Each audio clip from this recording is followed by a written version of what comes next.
আমি বিজ্ঞান নিয়ে আলোচনা করব এবং বিজ্ঞানের সাধারণ জ্ঞান যেগুলি শিক্ষার্থীরা যারা বিশেষ করে ক্লাস 3 থেকে এই পরবর্তী ক্লাসগুলিতে এগুলি পড়তে পারে, সব ক্লাসের উপযোগী। আজকে যেহেতু প্রথম পাঠ এবং সাধারণ ধারণা। প্রথমত বিজ্ঞান কি? বিজ্ঞান হলো এক ধরনের বিশেষ জ্ঞান।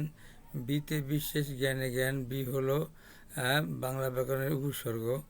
তাই বিশেষ জ্ঞান বিজ্ঞানের আবিধানিক অর্থ, অর্থাৎ বিশেষ জ্ঞান আছে এইরকম কিছু যা সবসময় পরীক্ষা নিরীক্ষা করে যাচাই করা যায়। এবারে বিজ্ঞানীকে, যিনি বৈজ্ঞানিক পদ্ধতি অনুসরণ করে জ্ঞান রাজ্যের বিচরণ করেন এবং নতুন কিছু আবিষ্কার করেন, তিনি হলো বিজ্ঞানী। যেমন স্যার জগদীশ চন্দ্র বসু বাংলাদেশের একজন বিখ্যাত বৈজ্ঞানিক।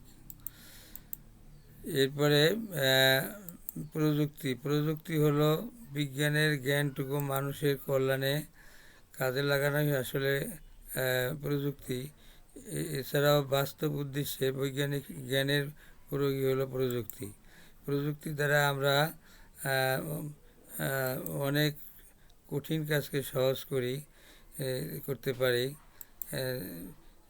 প্রযুক্তি হলো বৈজ্ঞানিক জ্ঞানের ব্যবহার, যার মাধ্যমে পণ্য, সেবা ও জটিল প্রক্রিয়া সহজেই মানুষের ব্যবহার উপযোগী করা যায়। যেমন যদি বলি উইকিপিডিয়া, এই উইকিপিডিয়া এমন একটি যন্ত্র, যেই যন্ত্রের মাধ্যমে এই বহুভাষিক অনলাইন বিশ্বকোষ, যা স্বেচ্ছাসেবকদের সম্মিলিত প্রচেষ্টা তৈরি ও রক্ষণাবেক্ষণ করা যায়।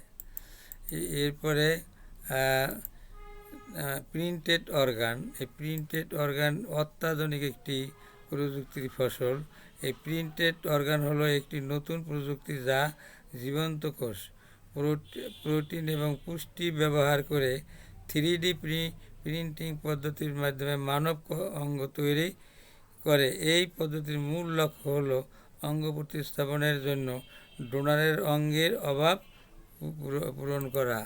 শিক্ষার্থীরা পাঠটি মনোযোগ সহকারে আয়ত্তে নিতে চেষ্টা করবে। আল্লাহ।